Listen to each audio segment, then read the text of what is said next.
जय श्री राम। परम प्रिय मेरे भाई बहन, वैशाख महीने के कृष्ण पक्ष की बरुथनी एकादशी का पावन व्रत 26 अप्रैल 2022 यानी कि कल है। उसका नियम आज से ही प्रारंभ हो जाएगा और पारण अगले दिन 27 अप्रैल को प्रातः 6:22 से लेकर के 8:40 के अंदर करना उत्तम रहेगा। व्रत की विधि वही है जैसे हम अन्य व्रत को करते हैं। उसके फल की अगर हम चर्चा करते हैं तो जैसे कि 10,000 वर्षों तक जो हम बैठ करके जप करें तप करें उसका जो फल मिलेगा वही फल हमें 24 घंटे के नियम पूर्वक व्रत करने से हमें प्राप्ति होगी। जल दान करने का, अन्न दान करने का, वो भी अपनी शक्ति से हजारों गुना ज्यादा करने का जो पुण्य फल होता है वही पुण्य फल हमें इस एकादशी का व्रत करने से प्राप्त होता है भगवान की कृपा से। व्रत की विधि वैसे ही जैसे अन्य व्रत की विधि रहती है, एकादशी व्रत में एक दिन पहले से ही प्रारंभ हो जाता है। आज हमें उचित तो है कि सूर्योदय के पहले भोजन कर लेना चाहिए अथवा उसके बाद भोजन इत्यादि नहीं करना चाहिए, दूध इत्यादि ग्रहण कर सकते हैं।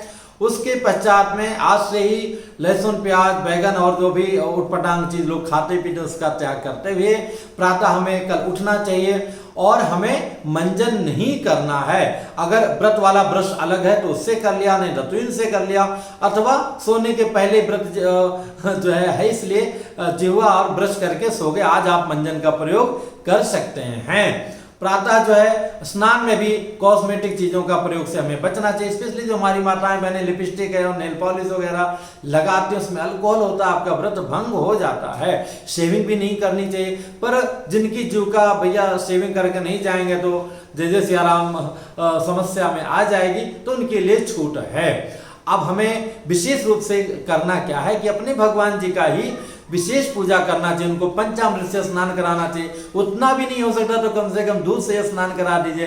नित्य से अधिक जो है उनको हमें सजाना चाहिए।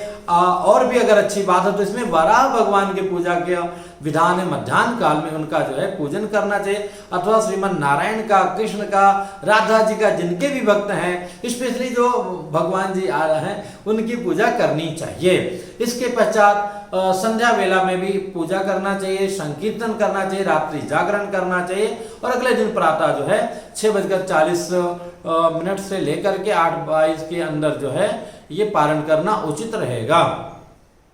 अब इसमें व्रत में जैसा कि बार बार मैं कहता हूं कि चावल का बहुत बड़ा निषेध है। एक दाना चावल एक कीड़े के बराबर होता है। तो चावल, बैगन, कुंदरू, मसूर का दाल, इसको तो हमें छूना भी नहीं चाहिए। हाँ, जो वृद्ध हैं, बालक हैं और रोगी हैं उनके लिए अगर आपको बनाना है तो सिंपल वे में रोटी है और भाजी है बना करके उनको दे देना चाहिए। उसमें भी लहसुन प्याज का प्रयोग बिल्कुल नहीं करना चाहिए। जो लोग व्रत हैं उनका तो उत्तम ही होगा केवल जल पी के रहें। वो भी नहीं हो सकता है तो भैया दूध पी लें। ऐसा नहीं कि दिन भर दूध ही दूध पी रहे हैं, ऐसा नहीं। एक समय पिया, नहीं तो 2 बार ले लिया। उसमें भी नहीं चल पा रहे हैं तो फल ले लीजिए, वो भी एक समय लीजिए अथवा 2 समय फल ले लिया। ये उत्तम श्रेणी का आता है। इसके बाद में अगर हम जाएंगे तो फिर आलू है, शकरकंदी इत्यादि लेते हैं, ये बिल्कुल निम्न श्रेणी का माना जाता है। इसके आगे जो लोग बना बना के राजगीर की पूड़ियां हैं और कितने प्रकार का लोग बनाते हैं, साबूदाना इत्यादि, ये सब जो है बिल्कुल आपको इससे व्रत का फल नहीं मिलेगा। हाँ, अन्न खाने का दोष नहीं लगेगा। तो हमें अगर व्रत करना है तो इन चीजों से बचना चाहिए, अपने आप को संयमित रखना चाहिए। सत्यनारायण पूजा भगवान की अगर आपके घर में हो जाए तो कहना ही क्या है। रात्रि जागरण करना चाहिए और अगले दिन हमें पारण करना चाहिए। इस व्रत की कथा बड़ी ही दिव्य है। महाराज मानधाता जो है एक बार पूरे तल्लीन होकर के जंगल में तपस्या कर रहे थे। इतने लीन थे कि भालू आया, शुरुआत में उनका पैर पकड़ लिया, उनको ध्यान ही नहीं रहा। जब उनका पैर काफी कुछ चबा लिया तब उनको लगा कि अरे तो भालू मेरा पैर चबा रहा है, अब धीरे धीरे जय जय सिया राम हमको ही खा लेगा, फिर हम तपस्या कैसे कर पाएंगे। चूंकि देखिए जो तपस्वी होते हैं उनको क्रोध बहुत जल्दी आता है, ये देखा गया है। वो अपने लोभ पे संयम कर लेते हैं मोह पे संयम कर लेते हैं, त्याग कर लेते हैं, पर क्रोध का त्याग करना बहुत कठिन होता है।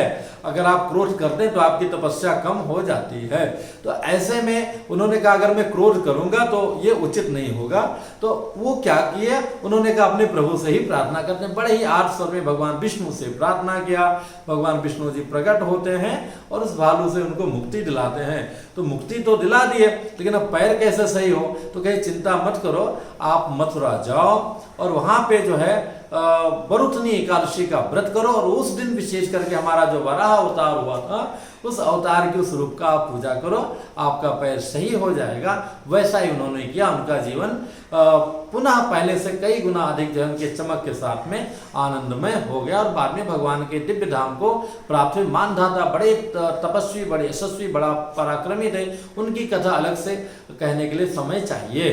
तो मेरे भाई बहन, निश्चित आपका कल्याण होगा और कुछ हो या ना हो, बिल्कुल होगा, ना हो तो सवाल ही नहीं है। कम से कम आपका शरीर थोड़ा रिचार्ज हो जाएगा, अचरा कचरा खाने से मशीनों को थोड़ा आराम मिलेगा और अच्छी प्रकार से आप चार्ज होकर के अगले दिन से पुनः काम में लग जाएंगे।